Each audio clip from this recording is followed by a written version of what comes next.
하나님 말씀 나누겠습니다. 23편은 너무나 유명한 시죠. 시편의 시 중에서 가장 많이 알려진 시입니다. 남녀노소 누구나 좋아하는 시죠. 심지어 신앙인이 아닌 분들도 이 시를 알고 좋아하는 시가 시편 23편이죠. 그래서 시편 23편을 시편의 진주다, 시편의 진주다 이렇게 말하기도 합니다. 특히 북미 지역에서는 장례식에 가장 많이 사용하는 시가 시편 23편이다 이렇게 볼 수가 있죠. 저도 장례식 예배 드릴 때, 특별히 하간 예배 드릴 때 시편 23편을 사용합니다. 그런데 오늘 시편 23편은 장례식에서만 사용하기엔 좀 아까운 시입니다. 그냥 장례식 용도로 쓰여진 시는 아니잖아요. 오늘 시편 23편은 그거보단 더 역동적입니다. 장례식장에서만 쓰여질 시편이 아니라 우리의 삶의 그 하루하루 순간순간마다 우리가 붙잡고 살아야 할 아주 역동적인 시다 이렇게 볼 수가 있습니다. 그 시편의 역동성을 좀 살리기 위해서 제가 좀 그 한국 사투리 버전으로 좀 한번 읽어드릴게요. 제가 이렇게 보니까 여러 가지 버전이 있더라고요. 경상도 버전도 있고 전라도 버전도 있고 충청도, 평안도 버전, 다양한 사투리 버전이 있는데 제가 이렇게 쭉 읽어보니까 그중에서 경상도 버전이 가장 역동적이고 실감이 나는 것 같아요. 제가 한번 경상도 버전으로 시편 23편 한번 읽어드릴게요. 여호와는 내 목잔기라. 제가 경상도 사람이 아니기 때문에 좀 어색해도 좀 양해해 주십시오. 여호와는 내 목잔기라. 그러나 내 삼아 답답할 게 없대이. 저 시퍼런 풀 구덩이에 내 삼아 자빠져 자고 시원한 또랑가루 넬로 잡아 땡기신대이. 웃자든지 정신 차리고 옳게 살아라 하심은 다 당신 체면 때문이시라 하네. 내 뒤질 뻔한 골짜구 뒤에 컴컴한 데서도 그 빽이 참말로 여간 아닌기라. 주의 몽둥이와 작대기가 넬로 맨날 지키시고 내 나이벌 죽일 놈의 문드이 자스들 앞에서 내 대가리에 지름을 바르고 넬로 팍팍 키워주시니 내 사모 걱정이 이 큰 놈 말이다. 내 인생이 억수로 복잡했겠사도 저 양반이 맨날 지키둔 캐로 내 삼아 웃자든지 그 옆에 딱 붙어가 때리치기도 안 떠날 때이. 뭐 이런 겁니다. 좀 어색하죠 제가. 근데 저는 쭉 이 시편을 읽으면서 그 마지막 이 경상도 버전의 마지막 부분이 참 은혜가 됐어요. 내 인생이 억수로 복잡하겠사도 저 양반이 맨날 지키줄 틴캐로 내 삼아 웃자든지 그 옆에 딱 붙어가 때리치기도 안 떠날 때이. 참 은혜가 되죠. 이 참 표현이 참 은혜가 되죠. 정말 억수로 은혜가 되죠. 겁나게 은혜가 되는 그런 말씀입니다. 저는 시편 23편을 참 좋아합니다. 그래서 이게 마음이 답답할 때는요 이렇게 읊조려 봅니다. 암송하면서 읊조려 보면 좀 마음이 시원해지는 그런 느낌을 갖습니다. 또 마음이 이렇게 불안할 때도요 시편 23편을 천천히 이렇게 읊조리다 보면은 마음의 평화를 느낄 때가 많이 있습니다. 얼마나 좋은 시편인지 모릅니다. 자, 그런데 여러분, 이 시편이 다윗이 어떤 상황에서 쓰였을까요? 어떤 장소에서 이 시편이 탄생했을까요? 오늘 말씀 보면은 두 개 장소가 나오잖아요. 대조적인 두 개 장소가 나오죠. 2절에서 푸른 풀밭, 푸른 초장이 나오죠. 그리고 4절에서는 사망의 음침한 골짜기가 나옵니다. 이 사망의 음침한 골짜기를 유진 피터슨 목사님의 메시지 바이블에서는 데스밸리라고 했어요. 데스밸리, 죽음의 골짜기다. 그럼 이 시편 23편을 다윗이 어디서 썼을까요? 푸른 초장, 그린필드에서 썼을까요? 아니면 데스밸리, 사망의 음침한 골짜기에 썼을까요? 어디서 썼을까요? 우리가 얼핏 생각할 때는 이것은 다윗이 푸른 풀밭에 탁 누워가지고 이 시를 썼을 것이다 그렇게 생각을 합니다. 그런데 다윗의 인생을 쭉 이렇게 생각해 보면요, 이 시는 그린필드에서 나온 것이 아니라 데스밸리, 사망의 음침한 골짜기에서 나온 것이다, 그런 생각이 듭니다. 특별히 4절에 내가 사망의 음침한 골짜기로 다닐지라도, 내가 사망의 음침한 골짜기로 다닐지라도, 지금 다윗이 어디 있다고요? 데스밸리, 사망의 음침한 골짜기 가운데 있다는 거죠. 사실은 다윗의 인생을 쭉 이렇게 살펴보면요, 그의 대부분의 인생은 데스밸리에 있었습니다. 사망의 음침한 골짜기에 있었죠. 늘 쫓기는 삶이었잖아요. 블레셋에 쫓기고 사울에게 쫓기고 나중에는 압살롬에게 쫓기고 다 쫓기는 삶이었잖아요. 다윗의 인생의 대부분은 전쟁터에서 보냈습니다. 늘 그 사망의 음침한 골짜기에서 보냈잖아요. 늘 죽음이 시시각각으로 다가오는, 언제 죽을지 모르는 그 데스밸리, 사망의 음침한 골짜기에서 그의 인생의 대부분을 보냈습니다. 그리고 그의 삶은 푸른 풀밭이 쫙 펼쳐지는 삶이 아니라 광야의 삶이었잖아요. 늘 광야의 삶을 그는 살았습니다. 그러니까 오늘 이 시편도 그린필드, 푸른 초장에서 지어진 시라기보다는 데스밸리, 사망의 음침한 골짜기, 죽음의 골짜기에서 지어진 시다, 이렇게 볼 수가 있습니다. 그러니까 다윗은 지금 데스밸리에서, 사망의 음침한 골짜기에 있으면서 거기서 그린필드, 푸른 초장을 바라보는 겁니다. 푸른 초장이 있기 때문에 푸른 초장을 노래한 것이 아니라 데스밸리, 사망의 음침한 골짜기에 있으면서 거기서 푸른 초장을 바라보고 푸른 초장을 노래한 것이다, 이렇게 볼 수가 있죠. 그럼 어떻게 데스밸리에서 그린필드를, 사망의 음침한 골짜기에서 어떻게 푸른 초장을 노래할 수 있을까요? 그것은 다윗이 가진 믿음의 상상력 때문이다, 이렇게 볼 수 있죠. 하나님을 믿는 그 믿음에서 나오는 놀라운 이 상상력 때문에 그렇게 할 수 있었다는 것입니다. 이것이 바로 믿음의 상상력입니다. 믿음의 상상력입니다. 믿음으로 나의 현실을 보는 것이 아니라 현실을 뛰어넘는 미래를 바라보는 것, 현실을 뛰어넘는 세계를 바라보는 것, 이것을 우리는 믿음의 상상력이다, 그렇게 볼 수 있죠. 현실 속에서 하나님의 미래를 앞당겨 보는 그 상상력, 이것이 믿음의 상상력이다, 그렇게 볼 수 있습니다. 절망적인 현실 속에서 하나님의 위대한 섭리를 보는 것, 섭리의 그 큰 그림을 보는 것, 이것을 우리는 믿음의 상상력이다, 이렇게 말할 수 있죠. 다윗은 그 믿음의 상상력이 있기 때문에 죽음의 골짜기에서 푸른 초장을 바라볼 수 있는 것이죠.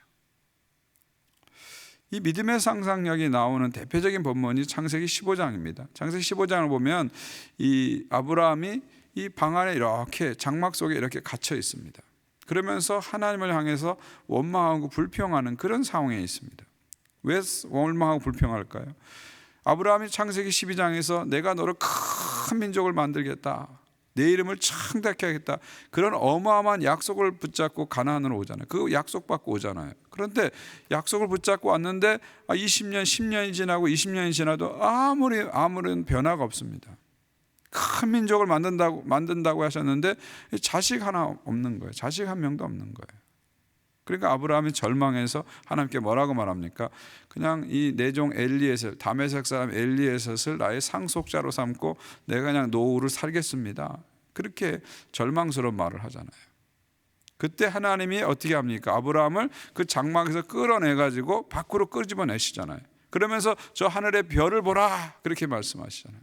그러면서 하시는 말씀이 네 자손이 저 별처럼 많아질 것이다, 그렇게 얘기하시죠. 그러니까 지금 아브라함의 현실은 뭡니까? 자식 한 명도 없는 거예요. 자식 하나도 없는 거예요. 그런데 하나님은 별을 보라 하시면서 저 별만큼 너의 자손이 많아질 것이다, 미래를 보라는 것이죠. 이게 바로 믿음의 상상력입니다. 현실을 가지고 분석하고 해석해내는 것이 믿음의 상상력이 아니라 현실을 뛰어넘어서 하나님의 미래를 확 보는 거죠. 이게 바로 믿음의 상상력입니다. 믿음의 상상력은 참 위대한 겁니다. 그런 말이 있잖아요. 1톤의 생각보다 1g의 상상력이 더 파워풀하다, 더 강력하다, 그런 말이 있습니다. 1톤의 생각을 아무리 해도요, 현실이 해결되지 않아요. 현실이 열리지 않아요. 그런데 1g의 상상력이 현실을 돌파할 수 있는 위대한 힘을 준다는 거예요. 1톤의 생각보다 1g의 상상력이 더 강력하다, 그런 얘기죠. 그러니까 믿음의 상상력이 그렇게 강력한 겁니다. 현실에서 하나님의 미래를 상상하는 거예요. 현실에서 하나님의 섭리의 큰 그림을 보는 겁니다. 이것이 바로 믿음의 상상력입니다. 지금 다윗은 그런 믿음의 상상력으로 충만했기 때문에 데스밸리, 죽음의 골짜기에서 그린필드, 푸른 초장을 바라보는 것이죠. 세계적인 유명한 테너 가수, 여러분 잘 아시죠? 누치아노 파바로티. 그 파바로티가 어느 인터뷰에서 다음과 같은 이야기를 했습니다. 제가 한번 읽어드릴게요. 우리 성악가는 오선지의 음표로 기록된 평범한 악보 한 장을 손에 받는다. 성악가의 임무는 이 평범한 오선지에 기록된 그 악보에서 감동을 주는 음악을 살려내는 것이다. 멋진 말이죠. 그러니까 성악가는 그냥 음표들이 쭉 기록된 악보 한 장을 받는 거예요. 그런데 그 악보를 보면서 그 악보를 가지고 거기서 상상력을 통해서 감동적인 음악을 살려내는 것입니다. 감동적인 음악을 살려내는 것이죠. 이것이 바로 예술가의 상상력입니다. 그냥 악보 자체만 보는 게 아니라 악보를 보면서 거기서 아름다운 음악을 살려내는 거예요. 그게 예술가의 상상력이죠. 마찬가지로 우리 신앙인에게도 필요한 상상력이 있는데 그게 바로 믿음의 상상력이죠. 죽음의 골짜기에서 푸른 초장을 상상해내는 거죠. 아무것도 없는 곳에서 별과 같이 많은 자손을 볼 수 있는 것, 이것이 바로 믿음의 상상력이다. 이런 믿음의 상상력을 가지면 죽음의 골짜기에서도 위대한 노래를 만들어내는 겁니다. 위대한 교향곡을 만들어내는 거예요. 다윗이 푸른 초장에서 정말 아무것도 부족함 없는 삶을 살았기 때문에 이런 아름다운 시가 나온 것이 아니고요, 사망의 음침한 골짜기 속에 있었지만 그 속에서 하나님을 믿는 믿음의 상상력이 있었기 때문에 거기서 이렇게 아름다운 노래를 만들어내는 것이죠. 이것이 바로 믿음의 상상력이라고 말씀드릴 수 있죠. 그럼 이런 믿음의 상상력은 어디서 올까요? 이것은 1절에서 오는 거죠. 여호와는 나의 목자시니 내게 부족함이 없으리로다. 하나님을 자신의 목자로 삼는 그 믿음에서 이 믿음의 상상력이 튀어져 나오는 거죠. 그런데 하나님이 나의 목자시니 내게 부족함이 없으리로다, 이 고백은 어디서 나온 거예요? 부족함이 절대적으로 많은 죽음의 골짜기에서 나온다는 거죠. 그냥 풍족하고 넘치는 것, 부족함이 없는 곳에서 여호와는 내게 나의 목자시니 내게 부족함이 없으리로다, 이 찬양이 나오는 것이 아니고요, 반대라는 거죠. 부족함이 넘쳐나는 곳에서 여호와는 나의 목자시니 내게 부족함이 없으리로다, 이 고백이 나온다는 거예요. 삶의 기본 조건이 결여된 상태, 부족함이 넘쳐나서 정말 사방을 둘러봐도 나의 도움이 없는 곳, 내가 나를 도와줄 곳이 없는 그런 막막한 곳에서 여호와는 나의 목자시니 내게 부족함이 없으리로다, 이 고백이 터져 나온다는 거죠. 제가 얼마 전에 책을 봤는데 어떤 남자분의 간증을 읽었는데 거기 그런 얘기가 나오더라고요. 주님 한 분만으로 나는 만족해, 그런 찬양이 있잖아요. 주님 한 분만으로 나는 만족해, 그런 찬양이 있잖아요. 그 찬양을 자기가 평소 때는 그냥 불렀다는 거예요. 그런데 자기가 실직을 하고 이혼을 당했다는 거예요. 그랬더니 그 찬양을 그때 그 다음에 그 찬양을 부르는데 이 찬양이 확 자기 가슴에 오더래요. 주님 한 분만으로 나는 만족해. 그러면서 막 눈물이 번복돼서 이 찬양을 불렀다, 그런 간증을 하더라고요. 그러니까 부족함이 없을 때는 하나님 한 분으로 만족하다는 게 느껴지지 않는 거예요. 그런데 모든 게 다 떨어져 나가서 내게 아무것도 없다고 했을 때, 내가 의지할 것이 없다고 했을 때, 부족함이 넘쳐날 때 오히려 주님 한 분만으로 만족하다는 것이 이게 깨달아지는 겁니다. 주님 한 분만으로 만족하다는 게 뭔가? 내가 이것도 붙잡고 저것도 붙잡을 게 있을 때는 이게 느껴지지 않는다는 거예요. 근데 이것이 다 끊어져 가지고 내가 의지했던 것이 다 끊어지고 내게 아무것도 없을 때가 됐을 때 주님 한 분으로 만족하다는 거예요. 아무것도 의지할 게 없어서 주님 한 분밖에 의지할 게 없는 그런 상황에 처해 있을 때 주님 한 분만으로 만족해, 이 찬양의 의미가 딱 깨달아진다는 거죠. 그러니까 부족함이 넘쳐날 때, 부족함이 가득할 때 여호와는 나의 목자시니 내게 부족함이 없으리로다, 이 말씀이 깨달아진다는 거예요. 근데 우리가 부족함이 없이 그냥 살아갈 때는 이 말씀이 우리에게 실감나지 않는다, 그런 말입니다. 제가 오래전에 좀 특이한 꿈을 꾼 적이 있어요. 몇 년 전에.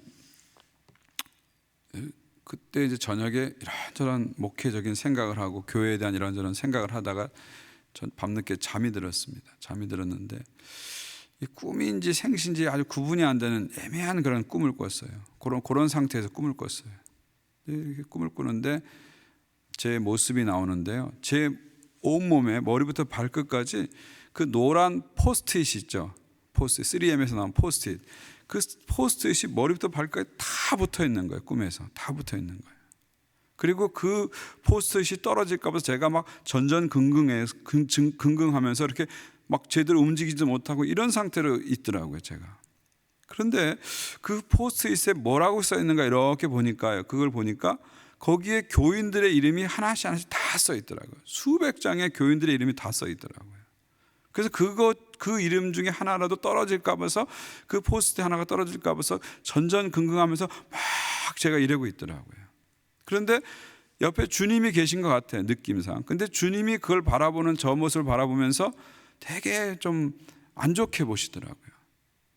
좀 좋지 않게 이렇게 보시는 느낌이 저한테 왔어요.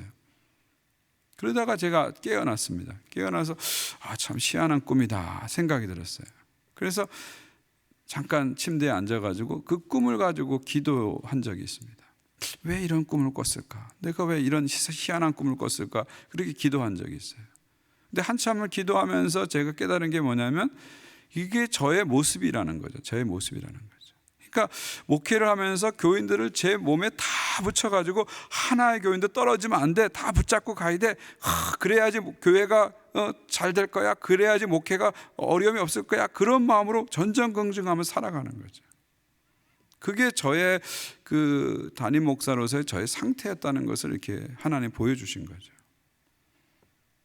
그러면서 그런 생각을 쭉 하면서 하나님하고 이렇게 기도하고 대화하는 시간을 가졌는데, 그러면서 하나님이 저에게 주시는 음성이 하나 있었어요. 그게 뭐냐면 너는 목자가 아니고 양이야, 그런 말씀을 주시더라고요. 넌 목자가 아니고 양이야. 왜 너는 양이 안 되려고 하느냐? 너는 왜 양이 못 되느냐? 왜 자꾸 목자 노릇만 하려고 그러냐? 양 좀 해봐, 양 좀 해봐. 그런 말씀이 제 마음에 다가오더라고요. 그때 제가 많은 걸 깨달았습니다. 그러니까 나는 목자야, 목사야, 담임 목사야 하면서 목자 노릇만 자꾸 하려고 하다 보니까 전전긍긍하고 노심초사하고 늘 그렇다는 거예요. 근데 하나님이 너 양 좀 해봐. 왜 양을 안 하려고 그러냐? 내가 목자고 너는 내 양이야. 근데 양이 되면은 걱정이 없다는 거예요. 정말 양이 되면은 부족함이 없다는 거예요. 양이 되면 평안하다는 거예요. 근데 자꾸 목자 노릇만 하려다 보니까 마음이 불안하고 자꾸 노심초사하고 전전긍긍하다는 거예요. 목자 노릇은 좀 그만하고 양 노릇을 하라는 거예요. 그래서 하나님만을 목자로 삼고 거기서 느끼는 부족함이 없는 그 평안함을 누리라는 거죠, 하나님께서. 여러분, 그렇습니다. 어쩌면 우리들은요, 제가 꿈에서 본 것처럼 우리 몸에다가 이것저것 붙이고 삽니다. 그러면서 그게 떨어질까 봐 늘 전전긍긍하는 거예요. 어떤 사람은 건강을 붙여놓고 이 건강 떨어지면 안 되는데 우리 전전긍긍 하잖아요. 자녀들을 온몸에 부모들은 붙여놓고 이게 자녀들 떨어지면 안 되는데 전전긍긍 하잖아요. 사업과 직장을 붙여놓고 이거 떨어지면 안 되는데 전전긍긍 하잖아요. 근데 여러분, 우리가 붙여놓고 있는 것은 어떤 의미에서 포스트잇과 같은 거예요. 금방 떨어지는 겁니다. 그냥 바람하면 확 불면 다 떨어질 수 있는 거예요. 건강도 떨어질 수 있고요, 사업도 떨어질 수 있고요, 직장도 떨어질 수 있고요, 자녀들도 떨어질 수 있는 거예요. 바람 한번 불면 날아갈 수 있는 거예요. 그럼 오늘 아침 보십시오. 어제까지 봄 같았는데 오늘 아침에 일어나니까 겨울이 돼버렸잖아요. 눈이 가득 쌓여 있고 영하로 떨어지고요. 순식간에 상황이랑 이렇게 바뀔 수 있는 겁니다. 근데 우리는 그것을 마치 내가 붙잡을 수 있어, 그 포스트잇을 붙여놓은 저처럼 이거 내가 붙잡아야 돼, 내가 붙잡고 가야 돼, 늘 전전긍긍하는 삶을 산다는 거죠. 그때 주님께서 우리에게 말씀하시죠. 여호와는 나의 목자시니 내게 부족함이 없으리로다. 너는 내 양이야. 목자는 나야. 내게 맡겨. 내게 맡기면 평안이 있어. 내가 맡기면 부족함이 없어. 내게 맡기면 위로가 있고 기쁨이 있어. 네가 다 붙잡으려고 하니까 힘든 거야. 내게 맡겨. 내가 너의 목자야. 내가 너를 푸른 초장으로 인도할 것이고 내가 너를 쉴 만한 물가로 인도할 것이야. 주님 말씀하시죠. 저는 오늘 여러분에게 이런 믿음의 상상력이 부어지길 바랍니다. 내가 죽음의 골짜기 데스밸리에 있지만 주님을 믿는 믿음으로 푸른 초장을 보십시오. 지난 몇 달 동안 우리는 죽음의 골짜기에 있지 않습니까? 늘 죽음의 소식을 듣고 있지 않습니까? 그런데 그 속에서 우리는 갇혀서는 안 됩니다. 다윗처럼 그 죽음의 골짜기에서 푸른 초장을 볼 수 있어야 됩니다. 그 죽음의 골짜기에서 더 큰 미래를 봐야 됩니다. 하나님 나라라는 마지막 최종 그림, 하나님 나라는 위대한 섭리를, 하나님 나라는 위대한 미래를 볼 수 있어야 돼요. 이게 바로 크리스찬이 가지는 믿음의 상상력입니다. 그 믿음의 상상력을 가질 때 우리는 거기에 갇히지 않고, 현실에 갇히지 않고 치고 나갈 수 있는 겁니다. 이 상상력이 얼마나 중요합니까? 어제의 상상이 여러분의 오늘이 되고 있는 거예요. 오늘 여러분이 상상하신 대로 여러분의 내일이 만들어지는 겁니다. 이게 인생입니다. 하나님을 믿는다고 하면서 지금 내 눈앞의 현실이 전부라고 자꾸 생각하면서 절망하고 좌절하는 것은 어리석은 거죠. 우리 하나님께서는 죽음의 골짜기에서도 푸른 초장을 보여줄 수 있는 분입니다. 아무것도 없는 곳에서도 별과 같이 많은 것들을 만들어낼 수 있는 분이시죠. 그런 분을 우리가 믿고 있는 거죠. 그래서 우리는 항상 믿음으로 상상을 하는 겁니다.